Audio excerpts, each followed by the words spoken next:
Lesson एक आपसे हमारा पहला प्रश्न है कि अंग्रेजी में कितने अल्फाबेट होते हैं। हमें उम्मीद है कि आप में से कई कहेंगे 26। यह सही उत्तर नहीं है। सही उत्तर है 1। अल्फाबेट तो केवल एक शब्द वर्ड है जिसका मतलब होता है वर्णमाला। अल्फाबेट वर्णमाला तो एक ही है। 26 तो अक्षर वर्ण लेटर्स होते हैं। अंग्रेजी वर्णमाला में कुल 26 अक्षर वर्ण होते हैं। अंग्रेजी वर्णमाला के इन 26 वर्णों को दो प्रकारों में बांटा गया है, स्वर, व्यंजन। अंग्रेजी के स्वर और व्यंजन के साथ साथ हिंदी के स्वर व व्यंजन की जानकारी होना भी बेहद जरूरी है।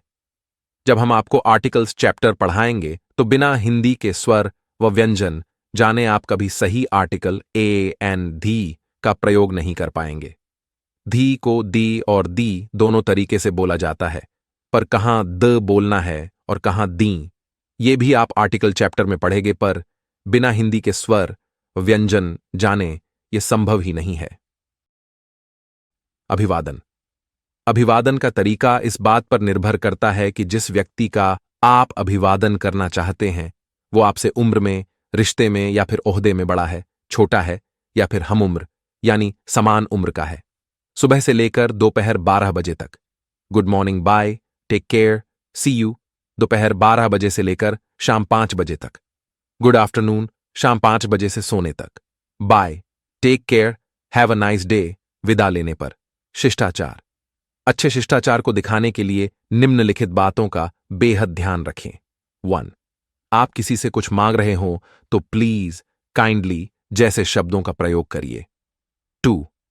जब आप किसी से फोन पर बात कर रहे हो और कोई बात या शब्द आप सुन नहीं पाए तो कुछ इस तरह कहिए, आई बेग योर पार्डन, या आई एम सॉरी, या आई डिडंट गेट इट, या एक्सक्यूज मी आदि। 3. आपको कुछ दिया गया या आपकी किसी बात को महत्व दिया गया तो थैंक्स कहना मत भूलिए।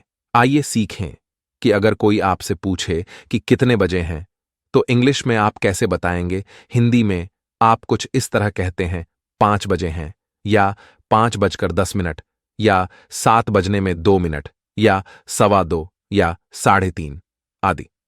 2 बजे को कहेंगे 2 o'clock, इतने बजकर इतने मिनट का फॉर्मूला है मिनट प्लस पास्ट प्लस। घंटा आप कौन सी क्लास में हैं, which class you are in, first विराम चिन्ह, पंक्चुएशन मार्क्स। किसी भी बात को लिखते वक्त विराम चिन्ह का बहुत ही महत्वपूर्ण रोल होता है। विराम चिन्हों के माध्यम से वाक्य के प्रकार, ठहराव, पॉजेज एंड स्टॉप्स की जानकारी मिलती है। A, who are you, exclamation mark, विस्मयादि बोधक चिन्ह। यह चिन्ह ऐसे वाक्यों के अंत में प्रयोग किया जाता है जिनमें अचानक उत्पन्न हुई भावनाओं को व्यक्त किया जाए।